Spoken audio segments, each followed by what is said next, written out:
ito mga ear signs of health. Tapos magbibigay tayo konting tips paano alagaan ang tenga at pandinig natin. Ito, tingnan mo, merong mga tenga na may linya.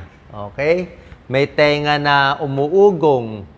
May tenga na may luga. Merong red ear, namumula yung tenga. O tenga na may mga skin tag. Maraming possibilities. So, yan, merong mga red ears. Ano ba to? Tingnan natin isa-isa. Number 1, pag ang tenga mo laging makati. Very common yan. Ang kati-kati ng tenga, tapos may lumalabas na parang puti-puti na flakes. Para siyang balakubak na lumalabas dito. Pwedeng balakubak or parang may puti-puting discharge. Pwedeng fungal infection. Common yan. Fungal infection, aspergillus or candida, merong puti-puti na lumalabas. Pero bukod dito sa fungal infection, may other causes of itchy ear. Meron tinatawag na seborrheic dermatitis. Ito yung matinding parang dandruff. Pero yung dandruff, hindi sa ulo lang. Dandruff dito sa buhok, sa may patilya, dito, sa kilay, tapos dito rin sa side natin, sa may, dito nga patilya, tapos sa tenga, tuloy-tuloy din. Seborrheic dermatitis. Naglalabasan yan. Pwede ring psoriasis. Yung mga may psoriasis, pati tenga, apektado. O yung mga may eczema, may skin condition, yung very dry. O baka yung sabon mo, meron kang ginagamit na sabon na very dry, kaya nagda-dry. Pwede rin may earwax, kaya nangangati. Pwede kang kalikot ng cotton buds, nagda-dry yung tenga. Actually nga, hindi pinapayo ng mga ENT doctor na gumamit ng cotton buds. Ayaw na ayaw nila yan. Ayaw na ayaw nila kasi pag cotton buds na pinapasok mo lang yung tutuli, lalong nagbabara. Tapos pag nagkamali ka, na-press mo maigi, nabubutas yung eardrum. Inooperahan po yun. Minsan di na gumagaling ang butas na eardrum. Pwede rin sa mga gumagamit ng earplugs or earbuds. Diba? Nakikinig ng music sa cellphone, diba? Naglalagay tayo ng earbuds. Pero baka madumi ang kamay. Diba? Yung infection na pupunta sa tenga. Kaya nangangati. Number 2, red ears. Okay? May tao, red ears. Meron ba kayong kaklase? Nakita nyo, biglang namumula yung tenga pag napapahiya. Diba? Red ear syndrome. Wala namang kaso yon kung namumula yung tenga niya pag napapahiya. Baka yun lang ang genetic niya. Pero merong iba namumula yung tenga at sumasakit pa. Mapula na, parang burning sensation. Pwedeng mga babaeng nagme-menopause, hormonal changes, hot flashes, pati tenga nila namumula. Reaction to emotion, red ear. Exposure to environment, sobrang init. Reaction to hormone, baka may gamot na iniinom, or itong red ear syndrome, pakita tayo sa dermatologist or sa ENT kung laging namumula at sumasakit yung tenga. Number 3, pakita natin, Doc Lisa, ito. Creased earlobe. Tignan niyo po tenga niyo. Nagkakalinya. Merong mga pag-aaral yan. Bilang cardiologist, alam ko po to. Pag may ganyang linya, hindi naman 100% sure, pero higher chance na magkaroon ng heart disease, bara sa ugat sa puso. Okay?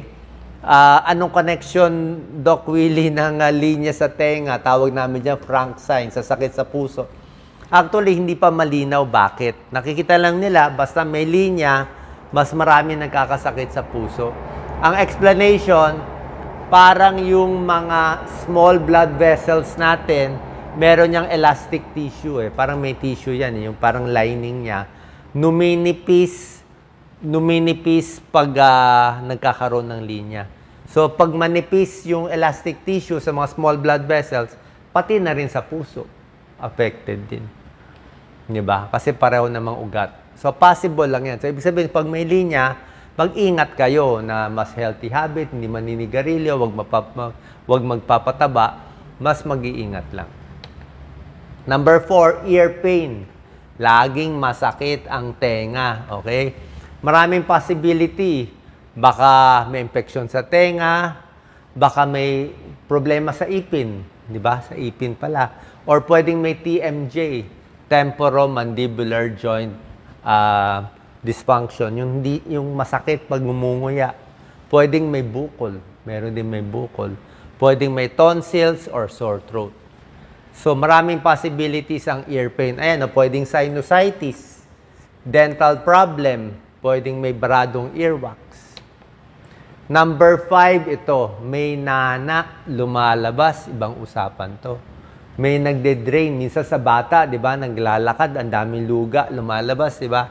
Common rin to sa bata, pus, lumalabas. Tawag dyan, otitis media. Nagkakaroon ng infeksyon ng bata sa tenga, galing sa sipon, napunta sa tenga, at dahil dyan, nabutas ang eardrum, lumabas yung mga nana. Kailangan na antibiotics yan. Pwedeng trauma, kaya may nana. Pwedeng nag-swimming. Nag-swimming sa maduming ilog. Yan. Pumasok yung infection, kaya nagnana. Pwede rin may foreign object, linis ng linis, nakapasok ng dumi. O pwedeng mga dermatitis or eczema, kaya nagsugat-sugat, lumabas ang nana. Papacheck sa ENT doctor, either ear drops or antibiotics. Number 6, pakita mo, Doc Lisa, ear tag. Oh. May taong may ear tag. Pinanganak, may kilala ba kayong ganito? Tawag po dito, ear tag or pre-auricular skin tag. Pinanganak yung baby, meron na yan. Actually, pag nagpo-form yung fetus sa tiyan ni mami, nag-uumpisa talaga, meron yan eh. Tapos dapat nawawala eh. Nawawala dapat. Kaya lang minsan may abnormality na iiwan. At may ibang tao, may butas pa. Okay? So, dapat wala namang kaso yan, di ba? Basta walang infection, hindi sumasakit, hindi naman ginagalaw. Pero yung iba kasi may sinus tract problem eh. So, may butas at may connection dito, pati sa sinus tract. So, pag merong butas or sumasakit, pwede naman pa-check sa ENT. Ear tag. Number 7, cauliflower ear. Oh. Yung, di ba, lagi natin nakita mga wrestler, lalo na sa wrestler, boxer. Kita mo mga sikat na boxer. Oh. Tingnan mo lahat ng picture nila. Oh. Cauliflower ear sila lahat. Oh. Ibig sabihin, talagang nasusuntok yung tenga, dugo-dugo yung tenga. Ano nangyari? Blood loss, kakasuntok. Labas yung dugo, namamatay yung cartilage. At nagpepeklat, kaya mukhang cauliflower na yung tenga. Actually, may mga procedure pa yan eh. Tinutusok, nilalabas pa yung nana, di ba? So, hindi ko na nilagay yung mga ibang picture, maselan masyado. Pero common yan sa wrestler, halos lahat sila. Ang dami may cauliflower ear. Number 8, ear wax. Okay? Hindi ko pinapayo magko-cotton buds kayo. Sabi ko nga, tuwalya lang, dito lang sa labas. O kundi labas na lang, hindi na ako gumagamit ng cotton buds. Payo yan ng ENT doctor ko, hayaan lang kusa. Kasi lagi nga, lalo mo na maipapasok yung dumi. Kusa naman lalabas dapat yan eh, di ba? Makati-kati lang dito, anuin mo lang, punasan mo lang sa labas. Pero kung masisilip yung tuwalya o dito lang sa labas ng cotton buds, ano ba ang kulay ng tutuli mo? 1 to 8. Yellow. Merong yellow na normal lang. May tao, tutuli puti. Dapat walang amoy. Hindi dapat siya masangsang o mabaho. Ibang usapan na yon. Pag ganito na, orange na maitim-itim, baka may infection na yan. Lalo na yung ganitong maitim, ibang usapan na to. Pag maputi, baka fungal infection, sabi ko sa inyo. Pag pula, may dugo yan. Oh, may dugo yan. Okay, so itong 5, 6, 7, hindi na normal yan. Tsaka kung may amoy nga at masyado marami. Number 9, nabibingi sa isang tenga. So, ba't nabibingi? Baka may trauma, baka may baradong tutuli, baka may infection, or possible na may bukol din. May tumor sa auditory nerve. May ganung sakit. Yan din kinakatakot natin mga bukol. Papacheck tayo sa ENT. Pag isang tenga lang ang nabibingi. Number 10, ito common to. Mag-comment po kayo. Tumutunog, ringing, or buzzing in the ear. Parang laging may ugong. Nakakainis na sakit to. Actually, meron ako tinnitus dati. Minsan aatake lang siya talaga. May problema yan sa tenga. Talaga ugong ng ugong, parang electric fan, parang motor, yan, parang nagre-ring. Pwede yan sa mga may sipon. May allergy, may sinusitis, may sipon. Yung sipon nga, minsan nakaka-cause ng build-up din ng fluid sa tenga, nagtitinitis. Minsan sumasabay pa vertigo, mahihilo ka. Sa mga nabibingi na, nagkaka-tinnitus din. Ito po, mga may high blood pressure, nakita nila.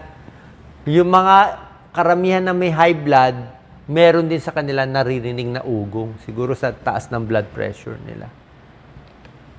Yan o, tinnitus. Pwedeng high blood, earwax, ear infection. Pwede ding allergy. Tulad na sinabi ko, allergy, sipon, nagkakos din ng ugong. Kaya ginagamot yung allergy, ginagamot yung sipon.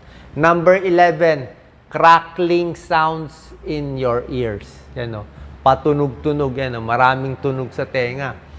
So, ito mga crackling sound parang nagko-kwak-kwak-kwak dyan eh, di ba? Pwedeng allergy, pwedeng may earwax, pwedeng may infection din.